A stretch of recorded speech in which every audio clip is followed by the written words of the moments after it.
Hi friends, welcome to my YouTube channel.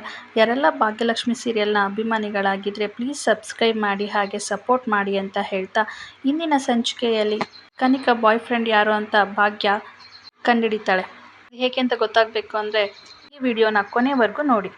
ಈ ಸಂಚಿಕೆ ಶುರುವಿನಲ್ಲಿ ಆದಿ ತನ್ನ ರೂಮ್ನಲ್ಲಿ ತನ್ಮಯ್ಯನ ಕೂರಿಸ್ಕೊಂಡು ಓದಿಸ್ತಾ ಇರ್ತಾನೆ. ಅಲ್ಲಿಗೆ ಭಾಗ್ಯ ತನ್ಮಯ್ಯಗೋಸ್ಕರ ಹಾಲು ತೊಗೊಬರ್ತಾಳೆ. ತನ್ಮಯ್ಯಗೆ ಹಾಲನ್ನು ಕೊಟ್ಟಿದ ತಕ್ಷಣ ಅವನು ಅದನ್ನು ಕುಡಿದ್ಬಿಡ್ತಾನೆ. ಆಗ ಭಾಗ್ಯ ಹಾಗೆ ಅವಳ ಕೈಯಲ್ಲಿ ಚೆಕ್ ಹಿಡ್ಕೊಂಡು ಯೋಚನೆ ಮಾಡ್ತಾ ಇರಬೇಕಾದ್ರೆ, ಭಾಗ್ಯ ಅವರೇ, ಏನು ಯೋಚನೆ ಮಾಡ್ತಾ ಇದ್ದೀರಾ? ಅರೆ, ಈ ಚೆಕ್ ನಿಮ್ಮ ಕೈಲಿ ಹೇಗೆ ಬಂತು? ಇದನ್ನು ನಾನು ಕನಿಕಗೆ ಕೊಟ್ಟಿದ್ದೆ ಅಂತ ಭಾಗ್ಯ ಹೇಳಿ, ಏನಾಯಿತು, ಏನು ಯೋಚನೆ ಮಾಡ್ತಿದ್ದೀರಾ ಅಂತ ಹಾಗೆ ಕೇಳ್ತಿರ್ಬೇಕಾದ್ರೆ, ಆಗ ಭಾಗ್ಯ ತನ್ಮಯ್ಯನ ಅಲ್ಲಿಂದ ಕಳಿಸ್ಬಿಡ್ತಾಳೆ. ಹಾಲಿನ ಗ್ಲಾಸ್ನ ಸಿಂಕ್ ಹತ್ರ ಇಟ್ಬಿಡು ಅಂತ ತನ್ಮಯ್ಯನ ಕಳಿಸ್ತಾಳೆ. ಆಗ ಭಾಗ್ಯ ಪಕ್ಕದಲ್ಲಿ ಕೂತ್ಕೊಂಡು, ಆದಿಯವರೇ, ನಾನು ನಿಮ್ಮ ಹತ್ರ ಒಂದು ವಿಷಯದ ಬಗ್ಗೆ ಮಾತಾಡಬೇಕು, ಆದರೆ ಹೇಗೆ ಅದನ್ನು ಅಂತ ಗೊತ್ತಾಗ್ತಾ ಇಲ್ಲ ಅಂತ ಭಾಗ್ಯ ಹೇಳ್ತಾಳೆ. ಹೌದಾ, ಒಂದು ಕೆಲಸ ಮಾಡಿ, ಒಂದು ಅಭಿನಯ ಮಾಡ್ಕೊಂಡು ಹೇಳಿ ಅಂತ ಆದಿ ತಮಾಷೆ ಮಾಡ್ತಾರೆ. ಏನು ಆದಿಯವರೇ, ನಾನು ಸೀರಿಯಸ್ ಆಗಿ ಮಾತಾಡ್ತಿದ್ರು ನೀವು ತಮಾಷೆ ಮಾಡ್ತಾ ಇದ್ದೀರಲ್ಲ ಅಂತ ಭಾಗ್ಯ ಹೇಳ್ತಾಳೆ. ಸರಿ ಭಾಗ್ಯ, ಅದೇನು ಅಂತ ಹೇಳಿ ಅಂತ ಆದಿ ಹೇಳಿದ ತಕ್ಷಣ, ಅದು ಆದಿಯವರೇ, ಕನಿಕಾ ಒಬ್ಬ ಹುಡುಗನ್ನ ಲವ್ ಮಾಡ್ತಾ ಇದ್ದಾಳೆ ಅಂತ ಆದಿಗೆ ಹೇಳಿದ ತಕ್ಷಣ ಆದಿ ತುಂಬ ಶಾಕ್ ಆಗ್ತಾನೆ. ಭಾಗ್ಯ, ಏನು ಹೇಳ್ತಾ ಇದ್ದೀರಾ ಅಂತ ಕೇಳ್ತಾನೆ. ಹೌದು ಆದಿಯವರೇ, ಆ ವಿಷಯ ನನಗೆ ಗೊತ್ತಾಯಿತು ಅಂತ ಭಾಗ್ಯ ಹೇಳಿದ ತಕ್ಷಣವೇ, ಅರೆ, ಕನಿಕಾ ಪ್ರೀತಿ ಮಾಡ್ತಿದ್ದಾಳೆ ಅಂತ ಗೊತ್ತಾಗಿ ನಾನು ಯಾಕೆ ಶಾಕ್ ಆಗಿಬಿಟ್ಟೆ? ಅವಳಿಗೆ ಪ್ರೀತಿ ಮಾಡುವಂಥ ಸ್ವಾತಂತ್ರ್ಯ, ಅಧಿಕಾರ ಎರಡೂ ಕೂಡ ಇದೆ ಅಂತ ಆದಿ ಹೇಳಬೇಕಾದ್ರೆ, ಹೌದು ಆದಿಯವರೇ, ಪ್ರೀತಿ ಮಾಡೋದು ತಪ್ಪೇನಿಲ್ಲ, ಹಾಗಂತ ಹೇಳಿಬಿಟ್ಟು ಅವಳು ಯಾರನ್ನೋ ಪ್ರೀತಿಸ್ತಿದ್ದಾಳೆ ಅಂತ ನಾವು ಕೂಡ ಸ್ವಲ್ಪ ನೋಡಬೇಕಲ್ವಾ?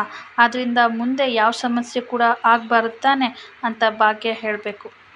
ಆಗ ನೋಡಿ ಭಾಗ್ಯ, ಕನಿಕಾ ತುಂಬಾ ಚೂಟಿ ಹುಡುಗಿ, ಅದು ಅಲ್ಲದೆ ಅವಳು ಒಳ್ಳೆ ಹುಡುಗನ್ನೇ ಆರಿಸ್ಕೊಂಡಿರ್ತಾಳೆ ಅನ್ನೋ ನಂಬಿಕೆ ನನಗಿದೆ ಅಂತ ಆದಿ ಹೇಳ್ತಾನೆ. ಅದು ಆದಿಯವರೇ, ಅವಳು ಆರಿಸ್ಕೊಂಡಿರಬಹುದು, ಆದರೆ ಒಳ್ಳೆ ಹುಡುಗನ ಹಾಗಂತ ಹೇಳಿಬಿಟ್ಟು ದೊಡ್ಡವ್ರು ಹೋಗಿ ನಾವು ಸುಮ್ಮನೆ ಇರಬೇಕಾಗುತ್ತಾ? ನಾವೂ ಕೂಡ ಸ್ವಲ್ಪ ವಿಚಾರಿಸ್ಬೇಕು ತಾನೆ ಅಂತ ಭಾಗ್ಯ ಕೇಳ್ತಾ ಇರಬೇಕಾದ್ರೆ, ಹಾಗಾದರೆ ಭಾಗ್ಯ ಒಂದು ಕೆಲಸ ಮಾಡಿ, ನೀವೇನೇ ಹೋಗಿಬಿಟ್ಟು ಕನಿಕನ ಕೇಳಿ ಅಂತ ಆದಿ ಹೇಳಿದ ತಕ್ಷಣವೇ, ಆದಿಯವರೇ, ನಾನಾ ಕೇಳೋದಾ ಅಂತ ಭಾಗ್ಯ ಕೇಳ್ತಾಳೆ. ಹೌದು ಭಾಗ್ಯ, ನೀವೇನೇ ಕೇಳಬೇಕು, ಯಾಕಂತಂದರೆ ಈಗ ನೀವು ಅವಳಿಗೆ ಅತ್ತಿಗೆ ಸ್ಥಾನದಲ್ಲಿದ್ದೀರಾ, ಕೇಳುವಂಥ ಎಲ್ಲ ರೈಟ್ಸ್ ಕೂಡ ನಿಮಗಿದೆ ಅಂತ ಆದಿ ಹೇಳ್ತಾನೆ. ಅಲ್ಲ ಆದಿಯವರೇ, ಅವಳಿಗೂ ನನಗೂ ಸುಮಾರಷ್ಟು ಮನಸ್ತಾಪ ಇದೆ, ಹಾಗಾಗಿ ಈ ವಿಷಯದಲ್ಲಿ ನಾನೇನಾದರೂ ಕೇಳೋಕ್ಕೆ ಹೋದರೆ ಇದೆಲ್ಲ ನಿಮಗೆ ಯಾಕೆ ಅಂತ ನನ್ನ ಮೇಲೆ ಅವಳು ರೇಗಾಡ್ತಾಳೆ, ಹಾಗಾಗಿ ಅಣ್ಣನ ಸ್ಥಾನದಲ್ಲೇ ನೀವೇ ಕೇಳೋದು ಸರಿ ಅಂತ ಆದಿ ಹೇಳ್ತಾಳೆ. ಭಾಗ್ಯ, ಹಾಗೇನೂ ಇಲ್ಲ, ನೀವು ಇವಾಗ ಆದಿ ಹೆಂಡತಿ, ಕೇಳುವಂಥ ರೈಟ್ಸ್ ನಿಮಗಿದೆ, ನೀವೇನೇ ಕೇಳಿ ಅಂತ ಆದಿ ಹೇಳಿದ ತಕ್ಷಣವೇ, ಸರಿ ಆಯಿತು ಕೇಳ್ತೀನಿ ಅಂತ ಭಾಗ್ಯ ಹೇಳ್ತಾಳೆ. ನೆಕ್ಸ್ಟ್ ಮಾರ್ನಿಂಗು ಆದಿಗೆ ಭಾಗ್ಯ ಕಾಫಿ ತೊಗೊಂಡು ಬಂದು ಕೊಟ್ಟು, ಆದಿಯವರೇ ಕಾಫಿ ಅಂತ ಹೇಳ್ತಾಳೆ. ಭಾಗ್ಯ, ಏನಾದರೂ ಸ್ಪೆಷಲ್ ಕಾಫಿನಾ ಅಂತ ಕೇಳ್ತಾರೆ. ಆದಿ, ಇಲ್ಲ ಆದಿಯವರೇ, ಮಾಮೂಲಿ ಮನೆಯವ್ರಿಗೆ ಎಲ್ರಿಗೂ ಕೂಡ ಮಾಡೋ ಥರನೇ ನಿಮಗೂ ಮಾಡ್ಕೊಂಡು ಬಂದಿರೋದು ಅಂತ ಭಾಗ್ಯ ಹೇಳಿದ ತಕ್ಷಣವೇ, ಏನೋ ಪ್ರೀತಿ ಗೀತಿ ಜಾಸ್ತಿ ಹಾಕಿ ಸ್ವಲ್ಪ ನನಗೆ ಸ್ಪೆಷಲಾಗಿ ಮಾಡ್ಕೊಂಡು ಬಂದಿದ್ದೀರಾ ಅಂತ ಅಂದ್ಕೊಂಡೆ, ಎಲ್ಲರ ಥರನೇ ನನಗೂ ಕೂಡ ನಾರ್ಮಲ್ ಕಾಫಿನಾ ಅಂತ ಆದಿ ಬೇಜಾರು ಮಾಡ್ಕೋತಾರೆ. ಆದಿಯವರೇ, ನಿಮ್ಮ ತಮಾಷೆ ಸಾಕು, ನೀವು ಹೀಗೆ ಕೇಳ್ತೀರಾ ಅಂತ ನನಗೆ ಚೆನ್ನಾಗೇ ಗೊತ್ತು ಅಂತ ಭಾಗ್ಯ ಹೇಳ್ತಾಳೆ. ಆಮೇಲೆ, ಸರಿ ಭಾಗ್ಯ, ಎಷ್ಟೊತ್ತಿಗೆ ನೀವು ಹಾಸ್ಪಿಟ್ಲಿಗೆ ಹೋಗಬೇಕು ಅಂತ ಅಂದ್ಕೊಂಡಿದ್ದೀರಾ ಅಂತ ಆದಿಯವ್ರು ಕೇಳ್ತಾರೆ. ಆದಿಯವರೇ, ಮನೆ ಕೆಲಸ ಎಲ್ಲ ಇದೆ, ಸ್ವಲ್ಪ ಅದನ್ನೆಲ್ಲ ಮುಗಿಸ್ಬಿಟ್ಟು ಹೋಗ್ತೀನಿ ಅಂತ ಭಾಗ್ಯ ಹೇಳ್ತಾರೆ. ಹಾಗಾದರೆ ಒಂದು ಕೆಲಸ ಮಾಡಿ, ನಾನು ಸ್ವಲ್ಪ ಆಫೀಸ್ಗೆ ಹೋಗಬೇಕು, ಎಮರ್ಜೆನ್ಸಿಯಾಗಿ ಒಂದು ಫೈಲ್ನ ಸಬ್ಮಿಟ್ ಮಾಡೋದಿದೆ, ಅದನ್ನು ಮಾಡಿಕೊಂಡು ನಾನು ಮನೆಗೆ ಬರ್ತೀನಿ, ಅದಾದ ನಂತರ ಇಬ್ಬರು ಒಟ್ಟಿಗೆ ಹೋಗೋಣ ಅಂತ ಆದಿಯವ್ರು ಹೇಳ್ತಾರೆ. ಬೇಡ ಆದಿಯವ್ರಿಗೆ, ನಿಮ್ಗೆ ಯಾಕೆ ತೊಂದರೆ, ನಾನು ಆಟೋದಲ್ಲೇ ಹೋಗ್ತೀನಿ ಅಂತ ಭಾಗ್ಯ ಹೇಳ್ತಾರೆ. ಬೇಡ ನಾನು ಬರ್ತೀನಿ ಅಂತ ಹೇಳ್ದೆ ತಾನೆ, ಇಬ್ಬರು ಹೋಗೋಣ ಅಂತ ಆದಿಯವ್ರು ಹೇಳ್ತಾರೆ. ಅದಾದ ನಂತರ ಆದಿಯವರು ಹೋಗ್ಬಿಟ್ಟು ಕಬೋರ್ಡ್ನಲ್ಲಿ ಒಂದು ಫೈಲ್ನ ಹುಡುಕ್ತಾ ಇರ್ತಾರೆ. ಆದಿಯವರೇ, ಏನು ಹುಡುಕ್ತಿದ್ದೀರಾ ಅಂತ ಭಾಗ್ಯ ಕೇಳ್ತಾರೆ. ಅದು ನಾವು ಬಿಸ್ನೆಸ್ ಟ್ರಿಪ್ಗೆ ಅಂತ ಹೋಗೋಕ್ಕೂ ಮುಂಚೆ ಒಂದು ಇಂಪಾರ್ಟೆಂಟ್ ಫೈಲ್ನ ಇಲ್ಲಿ ಇಟ್ಟಿದೆ, ಆದರೆ ಅದು ಇಲ್ಲಿ ಕಾಣಿಸ್ತಾ ಇಲ್ವಲ್ಲ ಅಂತ ಆದಿ ಹೇಳಿದ ತಕ್ಷಣ, ಆದಿಯವರೇ, ನಿಮಗೆ ಇತ್ತೀಚೆಗೆ ಯಾಕೋ ಮರವಿನ ಕಾಯಿಲೆ ಜಾಸ್ತಿ ಆಗಿಬಿಟ್ಟಿದೆ, ನೀವು ಇಟ್ಟಿರೋದು ಅಲ್ಲಲ್ಲ ಅಂತ ಭಾಗ್ಯ ಹೋಗ್ಬಿಟ್ಟು ತನ್ನ ಕಬೋರ್ಡ್ನ ಓಪನ್ ಮಾಡ್ತಾಳೆ. ಅಲ್ಲೇ ಇರುವ ಫೈಲ್ನೆಲ್ಲ ಕೆಳಗಡೆ ಬಿದ್ದೋಗ್ಬಿಡುತ್ತೆ. ಆಗ ಭಾಗ್ಯ ಇದನ್ನೆಲ್ಲ ತಗೊಂಡು ಒಂದು ಇರುವ ಸೋಫಾ ಮೇಲೆ ಹಾಕ್ಬಿಡ್ತಾಳೆ. ಭಾಗ್ಯ ನನ್ನನ್ನು ದಡ್ಡ ಅಂತ ಹೇಳಿಬಿಟ್ಟು ನೀವು ಇವಾಗ ಬುದ್ಧಿವಂತರನ ಎಲ್ಲ ಕೂಡ ಸಲಾಡ್ ಥರನೇ ಮಾಡಿಬಿಟ್ರಲ್ಲ ಅಂತ ಆದಿ ರೇಗಿಸ್ತಾ ಇರ್ತಾರೆ. ಆದಿ ಅವರೇ, ಇದ್ರ ಬಗ್ಗೆ ನೀವು ಯೋಚನೆ ಮಾಡಬೇಡಿ, ಇದನ್ನೆಲ್ಲ ನಾನು ಸರಿ ಮಾಡ್ತೀನಿ, ನೀವು ಹೋಗ್ಬಿಟ್ಟು ತಿಂಡಿ ಮುಗಿಸ್ಕೊಂಡು ಬನ್ನಿ, ಅಷ್ಟರಲ್ಲಿ ನಾನು ಇದನ್ನೆಲ್ಲ ಸರಿ ಮಾಡ್ತೀನಿ ಅಂತ ಭಾಗ್ಯ ಫೈಲ್ನೆಲ್ಲ ಸರಿ ಮಾಡ್ತಾ ಇರಬೇಕಾದ್ರೆ ಒಂದು ಫೈಲ್ ಇಂದ ಒಂದು ಪೇಪರ್ ಹೊರಗಡೆ ಬರುತ್ತೆ. ಆ ಫೈಲ್ ಭಾಗ್ಯ ಓಪನ್ ಮಾಡಿ ನೋಡ್ತಾಳೆ. ಅರೆ, ಇದು ಆದಿಯವ್ರ ಸಿಗ್ನೇಚರ್, ಆದರೆ ತುಂಬಾ ಡಿಫ್ರೆಂಟ್ ಆಗಿದೆ ಅಂತ ಎಲ್ಲ ಪೇಜನ್ನು ಕೂಡ ಓಪನ್ ಮಾಡಿ ನೋಡ್ತಾಳೆ. ಇದೇನಿದು, ಒಂದೊಂದು ಸಿಗ್ನೇಚರ್ ಆದಿಯವ್ರದ್ದು ಒಂದೊಂದು ಥರ ಇದೆಯಲ್ಲ, ಏನಿದು ಅಂತ ಭಾಗ್ಯ ಯೋಚನೆ ಮಾಡ್ತಿರ್ಬೇಕಾದ್ರೆ ಅಲ್ಲಿಗೆ ತನ್ಮಯ್ ಬರ್ತಾನೆ. ಅಮ್ಮ, ಏನಾಯ್ತಮ್ಮ, ಏನು ಯೋಚನೆ ಮಾಡ್ತಾ ಇದ್ದೀರಾ ಅಂತ ಕೇಳ್ತಾನೆ. ಅದು ಏನಿಲ್ಲ, ಈ ಫೈಲ್ನಲ್ಲಿ ಒಂದೊಂದು ಪೇಪರ್ನಲ್ಲೂ ಆದಿಯವ್ರದ್ದು ಒಂದೊಂದು ಥರ ಸಿಗ್ನೇಚರ್ ಇದೆಯಲ್ಲ ಅಂತ ಭಾಗ್ಯ ಹೇಳ್ತಾಳೆ. ಅಮ್ಮ, ಈ ಫೈಲ್ ಅವತ್ತು ಕನ್ನಿಕಾ ಆಂಟಿ ಕತ್ಲಲ್ಲಿ ಬಂದು ಈ ಫೈಲ್ನೆಲ್ಲ ತೊಗೊಂಡು ನೋಡ್ತಾ ಇದ್ರಮ್ಮ. ತನ್ಮಯ್ ಹೇಳಿದ ತಕ್ಷಣ ಭಾಗ್ಯಂಗೆ ತುಂಬಾ ಗಾಬರಿ ಆಗಿಬಿಡುತ್ತೆ. ಏನು, ಕನ್ನಿಕಾ ಬಂದಿದ್ಲಾ, ಅದು ರಾತ್ರಿ? ಅವಳೇನಾದರೂ ಹಾಗಾದರೆ ಸೀಕ್ರೆಟಾಗಿ ಮಾಡ್ತಾ ಇದ್ದಾಳ? ಸಿಗ್ನೇಚರನ್ನು ಫೋರ್ಜರಿ ಮಾಡಿರಬಹುದಾ, ಹೇಗೆ ಅಂತ ಭಾಗ್ಯ ಯೋಚನೆ ಮಾಡಿಕೊಂಡು, ಕನ್ನಿಕಾ ಯಾಕೆ ಹಾಗೆ ಮಾಡ್ತಾಳೆ ಅಂತ ಮತ್ತೆ ಪೇಪರ್ಸ್ ನೋಡ್ತಾ ಇರ್ತಾರೆ. ಅರೆ, ಇಲ್ಲಿ ಅಕ್ಷತಾ ಅವರ ಸಿಗ್ನೇಚರ್ ಕೂಡ ಇದೆಯಲ್ಲ. ಆದಿ ಅವ್ರದ್ದು ಸಿಗ್ನೇಚರ್ ಇರುವ ಈ ಪೇಪರ್ನಲ್ಲಿ ಒಂದು ಪೇಪರ್ ಯಾವುದೋ ಇದೆಯಲ್ಲ, ಈ ಒಂದು ಪೇಪರ್ ಯಾಕಿದೆ, ಇದು ಯಾರು ಮಾಡಿರಬಹುದು? ಇದಂತೂ ಫುಲ್ ಡಿಫ್ರೆಂಟ್ ಆಗಿದೆ ಅಲ್ವಾ, ಏನಾದರೂ ಮೋಸ ನಡೀತಾ ಇದೆಯಾ ಏನು ಅಂತ ಆದಷ್ಟು ಬೇಗನೆ ಇದನ್ನೆಲ್ಲ ನಾನು ನೋಡಬೇಕು ಅಂತ ಭಾಗ್ಯ ಯೋಚನೆ ಮಾಡ್ತಾ ಇರ್ತಾಳೆ. ಒಂದು ಕಡೆ ಕಾಮಂತ್ ಮನೆಯಲ್ಲಿ ಎಲ್ಲರೂ ಕೂಡ ತಿಂಡಿಗೆನೆ ಕೂತ್ಕೊಂಡಿರ್ತಾರೆ.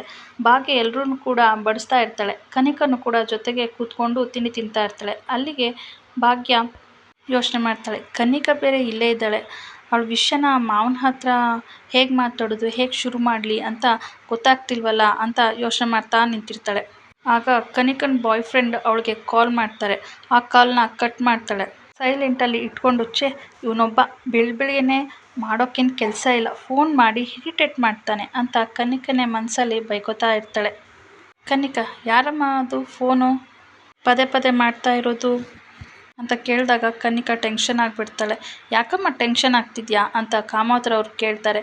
ಅದು ಅಪ್ಪ, ಯಾರ್ದೋ ಅನ್ನೋನ್ ನಂಬರ್, ಬೆಳಿಗ್ಗೆನೇ ಕಾಲ್ ಬರ್ತಾ ಇದೆ, ಅದಕ್ಕೆ ಅಪ್ಪ ಡಿಸ್ಟರ್ಬ್ ಆಗಿದ್ದೀನಿ ಅಷ್ಟೇ ಅಂತ ಕನ್ನಿಕಾ ಹೇಳಿದ ತಕ್ಷಣವೇ, ಹೋಗಾ, ನಿಮ್ಮ ಅಣ್ಣ ಆದಿಗೇನೆ ಫೋನ್ ಕೊಡು, ಅವನು ಯಾರು ಅಂತ ವಿಚಾರಿಸ್ತಾನೆ ಅಂತ ಕಾಮೋತ್ರ ಅವರು ಹೇಳ್ತಾರೆ. ಆಗ ಪರವಾಗಿಲ್ಲಪ್ಪ, ನಾನು ಮ್ಯಾನೇಜ್ ಮಾಡ್ತೀನಿ ಅಂತ ಕನ್ನಿಕಾ ಫೋನ್ ತಗೊಂಡು ಅಲ್ಲಿಂದ ಎದ್ದು ಹೊರಟೋಗ್ಬಿಡ್ತಾಳೆ. ಇಲ್ಲಿ ಆದಿಗೆ ಭಾಗ್ಯ ಕಣ್ಣು ಸನ್ನೆ ಮಾಡಿ ತೋರಿಸ್ತಾ ಇರ್ತಾಳೆ. ಕನ್ನಿಕಾ ಬಂದು ತನ್ನ ಬಾಯ್ ಫ್ರೆಂಡ್ಗೆ ಕಾಲ್ ಮಾಡಿ, ಏನು ನೀನು ಪದೇ ಪದೇ ಬೆಳಗ್ಗೆನೆ ಕಾಲ್ ಮಾಡಿ ಡಿಸ್ಟರ್ಬ್ ಮಾಡ್ತಿದ್ಯಲ್ಲ, ನಾನು ಆದಿ ಬ್ರೋ ಮನೆಯವ್ರ ಜೊತೆಗೇ ಟಿಫನ್ಗೆ ಕೂತ್ಕೊಂಡಿದ್ದೆ, ಆದಿ ಬ್ರೋ ಕೈಯಿಂದ ಜಸ್ಟ್ ಇವತ್ತು ಮಿಸ್ ಆದೆ ಅಂತ ಕನ್ನಿಕಾ ಬೈತಾ ಇರ್ತಾಳೆ.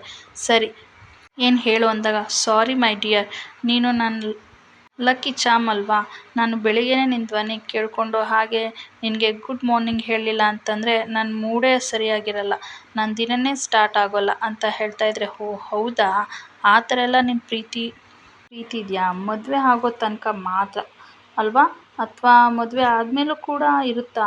ನನಗೆ ಬೆಡ್ ಕಾಫಿ ಕುಡಿದೇನೆ ಬೆಡ್ಡಿಂದ ಕೆಳಗಡೆ ಇಳಿಯೋದೇ ಅಭ್ಯಾಸನೇ ಇಲ್ಲ, ನೀನು ಕೂಡ ಅದನ್ನೇ ನನಗೆ ಮಾಡಿಕೊಡ್ಬೇಕು ಅಂತ ಕನ್ನಿಕಾ ಹೇಳ್ತಿದ್ರೆ, ಆಯಿತು ಮಹಾರಾಣಿಯವರೇ, ಅದನ್ನೆಲ್ಲ ನಾನು ನೋಡ್ಕೋತೀನಿ ಅಂತ ಆ ಹುಡುಗ ಹೇಳ್ತಾ ಇರ್ತಾನೆ. ಸರಿ, ಇವತ್ತು ಮಧ್ಯಾಹ್ನಕ್ಕೆ ನಾನೊಂದು ಲಂಚ್ ಡೇಟ್ನ ಬುಕ್ ಮಾಡಿದ್ದೀನಿ, ಕರೆಕ್ಟ್ ಟೈಮ್ಗೆ ಅಲ್ಲಿಗೆ ಬಂದುಬಿಡು, ನಿನಗೆ ಟೈಮ್ ಸೆನ್ಸ್ ಅಂತ ಮುಂಚೆ ಇಲ್ವಲ್ಲ ಅಂತ ಕನ್ನಿಕಾ ಹೇಳ್ತಾ ಇದ್ರೆ, ಸರಿ ಆಯಿತು, ನಾನು ಅಲ್ಲಿಗೇ ಬರ್ತೀನಿ ಅಂತ ಅವನು ಕೂಡ ಒಪ್ಕೋತಾನೆ. ಇಲ್ಲಿ ಕನ್ನಿಕಾ ಫೋನ್ನಲ್ಲಿ ಮಾತಾಡಿ ಫೋನ್ ಕಟ್ ಮಾಡಿದ ಹಿಂದ್ಗಡೆ ತಿರುಗಿದ್ರೆ ಆದಿ ಮತ್ತು ಭಾಗ್ಯ ಇಬ್ಬರೂ ಕೂಡ ನಿಂತ್ಕೊಂಡಿರ್ತಾರೆ. ಕನ್ನಿಕಾ, ಯಾರ ಜೊತೆ ಮಾತಾಡ್ತಾ ಇದ್ದೆ ಅಂತ ಆದಿ ಪ್ರಶ್ನೆ ಮಾಡ್ತಾರೆ.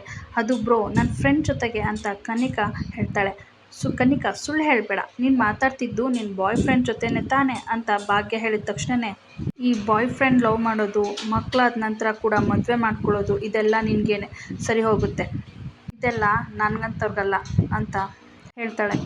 ನಾನು ಕಾಲ್ ಮಾಡಿ ಮಾತಾಡ್ತಿದ್ದು ಅಕ್ಷತಾ ಜೊತೆಗೇನೆ ಅಂತ ಕನ್ನಿಕಾ ಹೇಳಿದ ತಕ್ಷಣವೇ, ಆಗ ಕನ್ನಿಕಾ, ಪದೇ ಪದೇ ಭಾಗ್ಯಂಗೆ ಈ ಥರ ಚುಚ್ಚು ಮಾತಾಡಬೇಡ ಅಂತ ನಾನು ನಿನಗೆ ಹೇಳಿದ್ದೆ ತಾನೆ ಅಂತ ಆದಿಯವ್ರು ಬೈತಾ ಇರ್ಬೇಕಾದ್ರೆ, ಮತ್ತೆ ಏನು ಬ್ರೋ, ಇವಳು ಯಾರು ನನ್ನ ಬಗ್ಗೆ ಈ ಥರ ಎಲ್ಲ ಡಿಟೆಕ್ಟಿವ್ ಕೆಲಸ ಮಾಡೋಕ್ಕೆ? ಇವಳು ಮಾತು ಕೇಳಿಕೊಂಡು ನೀನು ಹಿತ್ತಾಳೆ ಕಿವಿ ಮಾಡಿಕೊಂಡು ನನ್ನನ್ನೇ ಪ್ರಶ್ನೆ ಮಾಡೋಕ್ಕೆ ಬಂದಿದೆಯಲ್ಲ ಅಂತ ಕನಿಕಾ ಕೇಳಬೇಕಾದ್ರೆ, ಕನಿಕಾ ಪ್ರಶ್ನೆ ಮಾಡೋಕ್ಕೇ ಬಂದಿಲ್ಲ, ನಾವು ಕಾಳಜಿಯಿಂದ ಬಂದಿರೋದು. ಅದು ಅಲ್ಲದೆ ಭಾಗ್ಯ ಬೇರೆ ಯಾರೂ ಅಲ್ಲ, ನಿನ್ನ ಅತ್ತಿಗೆ.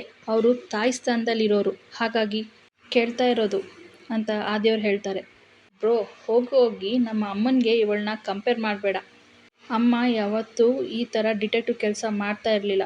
ಇವಳಿಗೂ ಈ ಯೋಗ್ಯತೆ ಕೂಡ ಇಲ್ಲ ನಮ್ಮ ಅಮ್ಮನ ಸ್ಥಾನ ತಗೊಳ್ಳೋಕ್ಕೆ ಅಂತ ಕನಿಕಾ ಬೈತಾ ಇರಬೇಕಾದ್ರೆ, ನೋಡು ಕನಿಕಾ ಜಾಸ್ತಿ ಮಾತಾಡಬೇಡ, ನಿನ್ನ ಫೋನ್ ಕೊಡು, ನಾನು ನಿನ್ನ ಫೋನ್ನ ಚೆಕ್ ಮಾಡ್ತೀನಿ ಅಂತ ಆದಿಯವ್ರು ಕೇಳ್ತಾರೆ. ಏನು ಬ್ರೋ, ಇವಳ ಮಾತನ್ನ ಕೇಳಿಬಿಟ್ಟು ನೀನು ನನ್ನ ಫೋನ್ ಚೆಕ್ ಮಾಡ್ತಿದ್ಯಾ? ಇಷ್ಟು ದಿನ ಬೇರೆಯವ್ರ ಫೋನ್ ಕೂಡ ನೋಡ್ತಾ ಇರಲಿಲ್ಲ, ಮುಟ್ಟಿ ಕೂಡ ಕಾಲ್ ಪಿಕ್ಕು ಮಾಡ್ತಾ ಇರಲಿಲ್ಲ. ಪಿಕ್ ಮಾಡೋದನ್ನ ಅದು ಒಂದು ಡಿಗ್ನಿಟಿ ಅಲ್ಲ ಅಂತ ಹೇಳ್ತಿದ್ದವನು ಈಗ ನನ್ನ ಫೋನ್ನ ಚೆಕ್ ಮಾಡ್ತಿದ್ಯಲ್ಲ ಬ್ರೋ. ನನಗೆ ಗೊತ್ತಾಯಿತು, ಇವಳು ನನ್ನ ಅಣ್ಣನ್ನು ಕೂಡ ಕಿತ್ಕೊಂಡಿದ್ದಾಳೆ ಅಂತ. ಹಾಗಾಗಿ ಯಾವುದೇ ಕಾರಣಕ್ಕೂ ನಾನು ನನ್ನ ಫೋನ್ನ ನಿನಗೆ ಕೊಡಲ್ಲ ಬ್ರೋ. ನಾನು ಯಾಕೆ ಕೊಡಬೇಕು ಅಂತ ಕನಿಕಾ ಹೇಳ್ತಾಳೆ. ಕನಿಕಾ, ಈಗ ಸುಮ್ಮನೆ ಫೋನ್ ಕೊಡ್ತೀಯೋ ಕೊಡಲ್ವೋ ಅಂತ ಆದಿ ಅವರು ಕೋಪ ಮಾಡ್ಕೊಂಡು ಕೇಳ್ತಾರೆ. ಯಾವುದೇ ಕಾರಣಕ್ಕೂ ನಾನು ಕೊಡಲ್ಲ ಬ್ರೋ, ನಿನಗೆ ಯಾಕೆ ಕೊಡಬೇಕು ಅಂತ ಹೇಳಿ ಕನಿಕಾ ಕೋಪ ಮಾಡಿಕೊಂಡು ಅಲ್ಲಿಂದ ಹೊರಟೋಗ್ಬಿಡ್ತಾಳೆ. ಇನ್ನು ಒಂದು ಕಡೆ ಮೀನಾಕ್ಷಿ ಆಫೀಸ್ನಲ್ಲಿ ಎಂಪ್ಲಾಯ್ ವೈಭವ್ ಜೊತೆಗೇನೆ ಮಾತಾಡ್ತಾ ಇರ್ತಾಳೆ. ವೈಭವ್, ಸರಿಯಾಗಿ ನೋಡ್ಕೊ, ಸಿಗ್ನೇಚರ್ ಮಾಡು. ಈ ಸಿಗ್ನೇಚರ್ ಫೋರ್ಜರಿ ಅಂತ ಯಾವುದೇ ಕಾರಣಕ್ಕೂ ಯಾರಿಗೂ ಕೂಡ ಗೊತ್ತಾಗಬಾರ್ದು. ಅಂದಾಗೆ ನೀನು ಆ ಕೊಬ್ಬಿನ ಮುಟ್ಟೆ ಕನಿಕನ್ನು ಕೂಡ ಚೆನ್ನಾಗೇ ಬೆಳೆ ಬೀಳಿಸ್ಕೊಂಡು ಬಿಟ್ಟಿದೆಯಲ್ಲ. ಒಂದು ಸರಿ ಅವಳನ್ನೇನಾದರೂ ಮದುವೆ ಮಾಡ್ಕೊಂಡಿದ್ಯಾ ಅಂತಂದರೆ ಆಮೇಲೆ ಈ ಕಾಮತ್ ವೆಂಚರ್ಸ್ ಇದೆಯಲ್ಲ ಸಂಪೂರ್ಣವಾಗಿ ಮುಳುಗೋಗುತ್ತೇನೆ ಅಲ್ವಾ? ಅವಳನ್ನು ನಾನು ತುಂಬಾ ಬುದ್ಧಿವಂತೆ ಅಂತ ಅಂದ್ಕೊಂಡಿದ್ದೆ, ಆದರೆ ಅವಳು ಈ ಥರ ದಡ್ಡಿ ಅಂತ ಅಂದ್ಕೊಂಡಿರಲಿಲ್ಲ. ಫಸ್ಟ್ ನನ್ನ ಕೆಲಸಕ್ಕೆ ಕರ್ಕೊಂಡು ಬಂದಾಗ ನನಗೆ ನಿನ್ನ ಮೇಲೆ ಸ್ವಲ್ಪ ಅನುಮಾನ ಇತ್ತು, ಹೇಗೆ ಕೆಲಸ ಮಾಡ್ತೀಯೋ ಏನೋ ಅಂತ. ಆದರೆ ನೀನು ಇವಾಗ ಕೆಲಸ ಮಾಡ್ತಿರೋ ರೀತಿ ನೋಡ್ತಾ ಇದ್ದರೆ ನನಗಂತೂ ತುಂಬಾ ಖುಷಿ ಆಗ್ತಿದೆ. ವೆಲ್ ಡನ್ ಅಂತ ವೈಭವ್ನ ಹೊಗಳ್ತಾ ಇರ್ತಾಳೆ ಅಕ್ಷತಾ. ಆಗ ನೀವು ನನ್ನನ್ನು ಅಂಡರ್ ಎಸ್ಟಿಮೇಟ್ ಮಾಡ್ತಾ ಇದ್ರಲ್ಲ, ಇನ್ನು ಮುಂದೆ ನೋಡ್ತಾ ಇರಿ ನಾನು ಏನೇನು ಮಾಡ್ತೀನಿ ಅಂತ, ನಿಮಗೇನು ಗೊತ್ತಾಗುತ್ತೆ ಅಂತ ವೈಭವ್ ಹೇಳ್ತಾ ಇರ್ತಾನೆ. ಇಲ್ಲಿ ಕಿಶನ್ ಭಾಗ್ಯ ಜೊತೆಗೇನೆ ಮಾತಾಡ್ತಾ ಇರ್ತಾರೆ.